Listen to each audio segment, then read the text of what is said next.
Hello, I'm Neil Quigley, and welcome to the latest episode of my podcast. This week, find out the closest that I ever managed to get to interviewing Kylie Minogue. Also, how me and my boss at a former radio station managed to end up headlining a big music event that we were putting on, superseding the acts that we'd booked to perform in it, and an interview I did with this lady. Hello, this is Ana Matronic of Scissor Sisters. Several years ago, just after the band released their third album. That's all to come this week. Thanks for listening. Enjoy. Neil Quigley. Kylie Minogue recently celebrated her 50th birthday.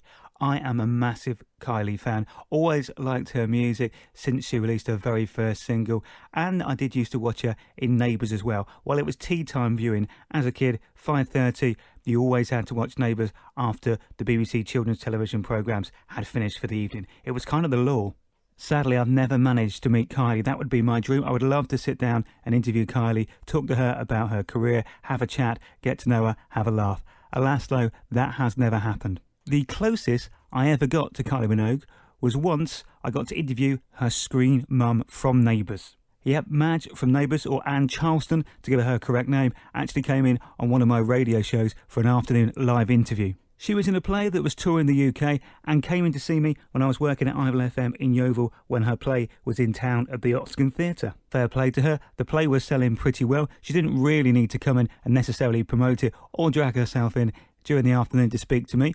I did have a great relationship with the theatre and they did try to get me as many guests in as they possibly could, and Anne Charleston did agree. She came in and obviously we talked a bit about the play, got her to explain that and what her role was in that, and then of course we came on to talking about Neighbours. So I had a nice chat to her about Neighbours. Obviously I did ask her what it was like being Kylie Minogue's screen mum. I can't remember if I asked for her on-screen daughter's number or not. I'm guessing probably not. I wasn't that brave back then. Then I made a slight error which led to a very awkward piece of radio for me that afternoon. You know, sometimes you think of things that in your head you think will be funny, but in reality, maybe they're not as amusing as you initially thought. Kylie Minogue, of course, was not the only actor for Neighbours to have a career in music and release some songs. I could think of about 6 or 7 of the former cast members who went on to have some sort of career in the world of music, including not only her on-screen daughter Kylie, her on-screen son, played by Craig McLachlan. He also had a bit of chart success. Therefore, I think I asked her a question along the lines of, had she ever thought of releasing a song herself? To which she looked at me in utter disgust, went silent for probably about 10 seconds, but on live radio it seemed forever, and then basically just changed the subject. Made for a bit of an awkward end to the interview, but I have to say she was fine about it. She was lovely, we had a nice chat and a good exchange as she left the studio, and it was all fine. Mind you, she never did introduce me to Kylie. Neil Quigley. When I was at Ivell FM, we put on a big summer concert, a big disco extravaganza in one of the showgrounds just on the outskirts of Yeovil. It was a big deal, a big event, open air concert, was going to attract thousands of people. We were promoting it via the radio station, and we had our own arm of the company which basically put on events. So they were involved, they sorted all the staging, they'd booked everything, and they'd booked the acts. Their lineup of acts for the event was brilliant. It included Odyssey, The Real Thing, and Gwen Dickey's Rolls Royce. So it was a big 70s, 80s disco feel to it. It was going to be great. Was really looking forward to it. So all the presenters were there, myself included, and my boss was there. We all had a fantastic time. And what I do love about being involved in these big events is actually the bit where you get on stage and get to host it. So you get to walk out in front of thousands of people, have a chat, have a laugh, and bring on some great acts. So I got to do a bit of hosting, which was great. Also got to meet all the acts backstage as well before they went on. Had a lovely chat with Odyssey. In fact, one of them told me that I had really beautiful, spectacular blue eyes. Sadly for me, it was the man in the band and not the woman who said that. The Real Thing were absolutely lovely as well, really friendly, really nice, good guys, and I've said this before, one of them very kindly opened a bottle of beer for me backstage. Odyssey went on first, did all their big hits, then The Real Thing went on and did all theirs. In fact, I'm pretty sure, if my memory serves me right, we actually gate crashed the end of The Real Thing set, and me and my boss were dancing and jumping around on the back of the stage. In fact, at one point, we were dancing and jumping around so hard, I think we actually made the on-stage sound desk jump up and down, and the music go a bit funny, which got us some stares from the promoters and the sound guys. So we calmed down the bounce a little bit. It was great fun, like being on stage, kind of, with The Real Thing. Well, I say being on stage with, it may have been a bit more like a Michael Jackson and Jarvis Cocker situation at the Brits, but I like to point out I did remain fully clothed at all times. And the night was headlined by Gwen Dickey's Rolls Royce, who were absolutely brilliant, so good, really got the crowd going, did all the big hits, performed magnificently. She has an amazing voice and is a great performer. It was lots of fun. Now, she finished her set at about 10 o'clock. The curfew for the place was 10:30. There were still thousands and thousands of people left in the showground after the performance. And on stage, because we were doing a bit of DJing a bit earlier on, there was a DJ console set up on stage. Therefore, once all the acts had performed, before people had a chance to leave, me and my boss jumped on the CD players and the mixing desk and started doing a disco. We did about a half an hour, 45-minute disco for the crowds remaining, and it was great. They were lapping it up and they were loving it. So technically it was supposed to be Gwen Dickey headlining, but in the end, me and my boss kind of took that away from her and we finished the gig and did it ourselves. It was great fun, to be fair. Had a fantastic night. Neil Quigley. Please welcome a member of an American band who the English have taken to their hearts with 2 million plus selling albums and 3 Brit Awards under their belts. They're back with their first material for 3 years. Has it really been that long? From the Scissor Sisters, it's Ana Matronic. Hello. Hello. How are we? I'm very well and very happy to be back in England. Like all great stories, it wasn't instant success. It took a lot of hard work. But what was the moment you really felt the Scissor Sisters actually arrived as a band? That would be 2004 Glastonbury, when our album first went #1. We had an amazing show at Glastonbury. We had never played to a crowd that size before. And having that effect and seeing just all those thousands and thousands of people just go mental as they did, it was so overwhelming. And then to go away, have a great weekend. We had an amazing weekend that weekend. We spent all weekend at the festival. And then when the midweek charts came out the next week, we were #1. And they said, oh, your record's going to go #1. And I just thought it was so crazy because it had been out for 6 months. And then it really was that performance and the broadcast of it on TV that really shot us up into the stratosphere. Looks like you always have a great time when you're on stage. You have fun, have a good time together. What are the rest of the group like to work with? Just tell us a bit about them. I mostly work with Jake and Baby Daddy. They are the main songwriters of the band. I have never really experienced anyone who could just sit down and write a song in 5 minutes like Jake Shears can. He has such an amazing active imagination that he just goes. And he's just got it. And he can pick words out of the air, put them together, and they sound really great. He's really, really amazing at telling a story in a song. And Baby Daddy is just really meticulous worker and can pick up a guitar or play a piano and come up with a really nice melody or bass line. I find their talents so inspiring. And then I'm sort of the grace notes on top of everything. I help Jake with lyric writing. I help Baby Daddy with music. And just kind of try to be the, I guess, the sort of uncarved, inexperienced, out of the mouth of babes comes the truth sort of person in the band. Baby Daddy's asked me not to take any musical theory classes or music classes because he thinks it'll ruin the spontaneity of what we have. How does it work in the sense you all sit down and drink loads of coffee and do it together, or do you work separately then sort of bring it all together at a later date? It's really different depending on which song or what we're working on. We have songs that started with me and Baby Daddy in the studio. There are songs that are Jake and Baby Daddy in the studio, songs that are all three of us.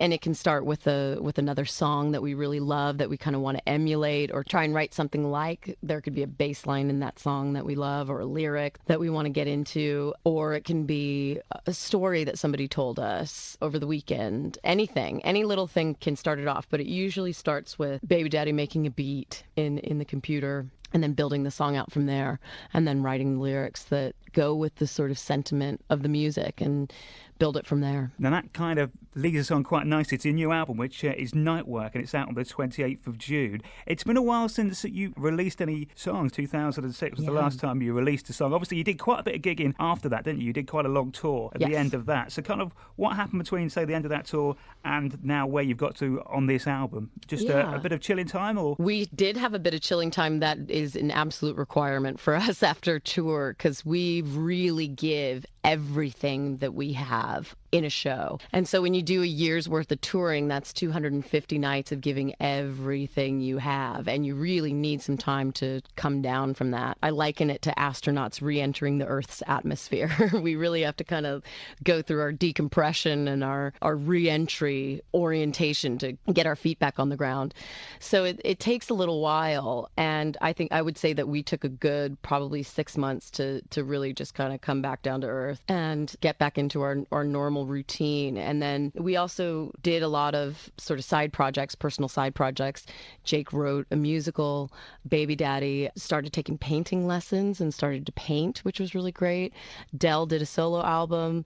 I worked on a couple of writing projects, one for stage and another for actually a comic book. So we did a lot of different things. And then once we came back together, we had a lot of time and perspective, I think, to bring back into the band. And I think it made us stronger as individuals and then as creative people within Scissor Sisters. What would you say the vibe is with this new album? What's the feel of it to you? To me, it's the soundtrack for the ultimate evening out. It is just unbridled fun. And I think now that we have 2 records under our belt, one was a totally surprising success. I had no idea that we were going to be received in the way that we did on the first album.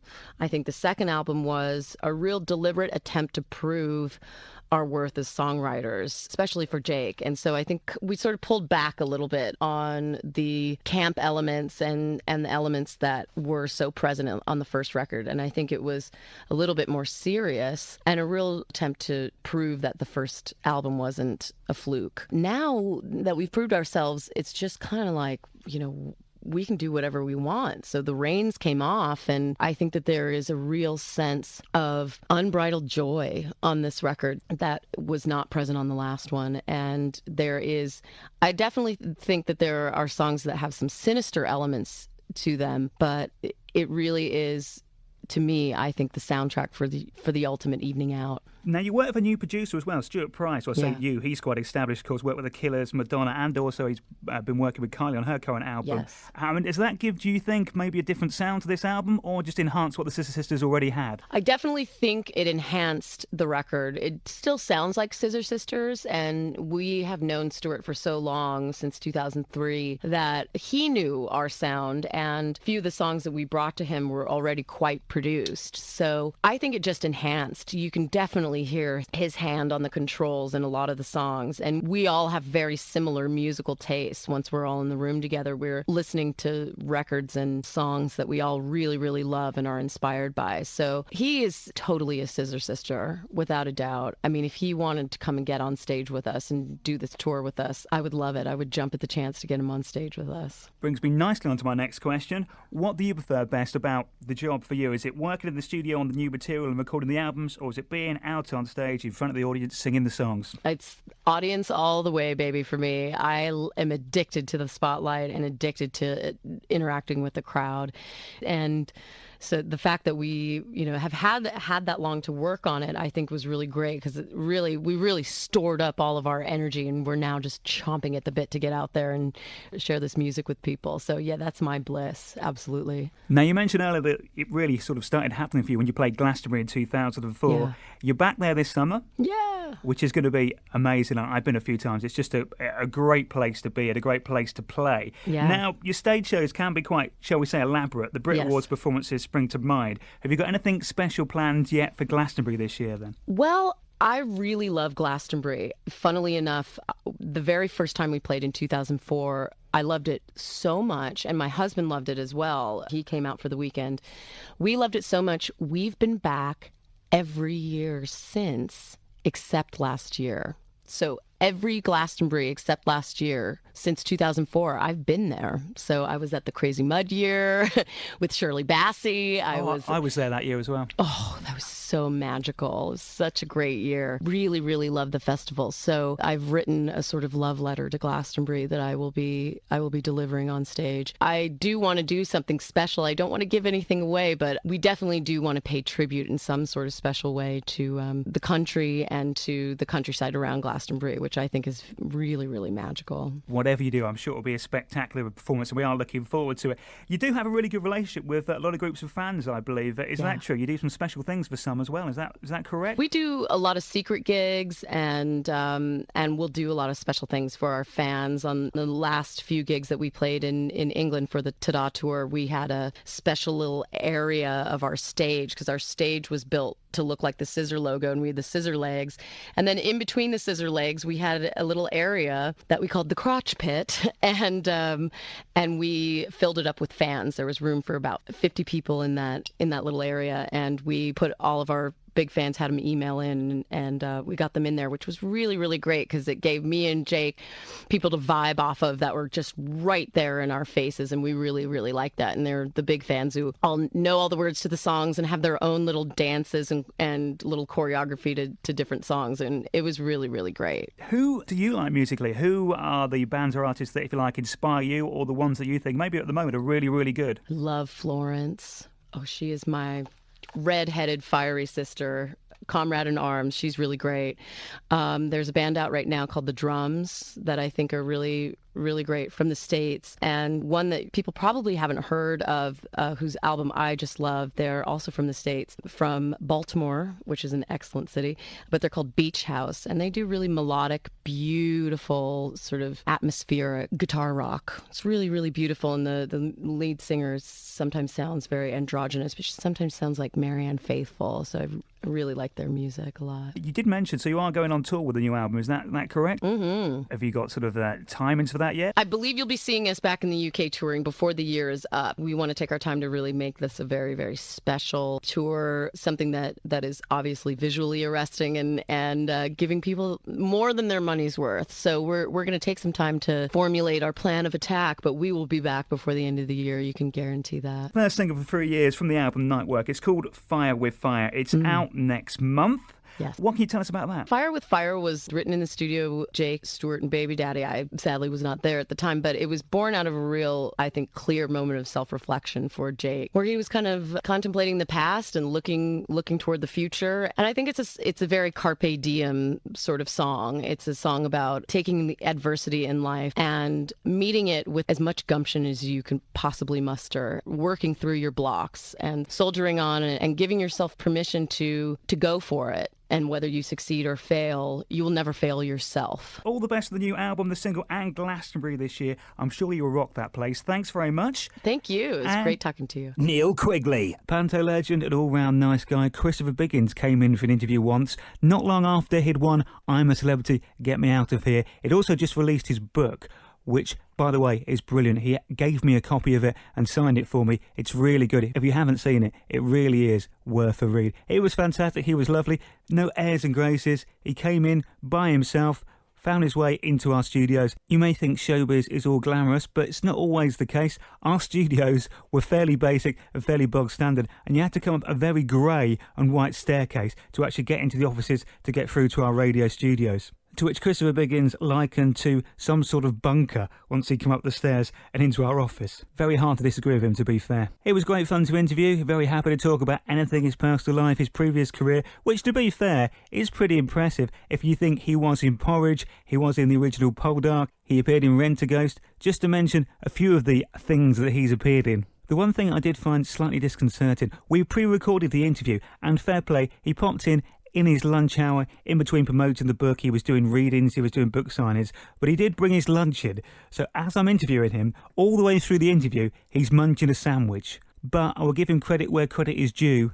He was the ultimate professional. Not once during one of his answers could you hear him actually eating. Didn't sound like he was eating, but all the time I was interviewing him, he was stuffing his face with what looked quite a healthy sandwich, to be fair. Great fun to meet him, though. Really nice fella, top bloke. While we're talking about winners of I'm a Celebrity, Get Me Out of Here that I have interviewed, I once interviewed Carl Fogarty, although that was many years before he had been anywhere near the Australian jungle. He had just retired from motorcycle racing and had released his autobiography. He was on a book tour around the country to promote it, and one of the stops on that book tour was Yeovil. So he came in to see me for an interview before he went on to do a book signing in that shop. I must confess, I was not really a massive fan of motorcycle racing. I knew who he was, and I'd seen the odd highlights of some of his races, but I wasn't an expert completely in the field of motorsports. That said, when I met him, I instantly liked him. He was upbeat, lively, funny, entertaining and amusing. And the good thing about interviewing somebody who has an autobiography out, even if you don't know anything about them or their lives, they're there to talk about a book about their lives. So it does make it rather easy asking the questions, especially if you have an advanced copy of the book, because you can just read the sleeve notes and that should at least give you a couple of questions to get them started. Therefore, despite me not knowing too much about it, the interview went fine, and as I always did for any interview, I did quite a bit of research. The internet is a marvellous invention. You can find out all sorts of quirky and different things about people that you can throw into interviews to sometimes maybe get a different answer, a different angle, or the dream is to ask them a question or ask them about something in a way that they've never been asked before. Because if you could imagine, if you're going around the country doing these interviews about the same thing, most of the time you are going to get asked exactly the same question. He was great though, and as soon as I saw he was in I'm a Celebrity, Get Me Out of Here, I wanted him to win from the start. He had all my support because I remembered what a top, friendly and lovely bloke he is. So I was delighted when he won it, very well deserved, and I'd love to catch up with him again because I'd imagine he's got a few news stories from the Australian jungle and some of the things that have happened to him since then. Neil Quigley. That's it for this week. One day I still do really want to meet Kylie Minogue, and I still want to headline another music concert. Plus, I'd love to speak to Ana Matronic once again. She was absolutely fantastic. As I said, that is it for this week. Thanks for listening. Have a great 7 days. Be nice to each other, and I'll catch you next week. Thanks. Bye-bye.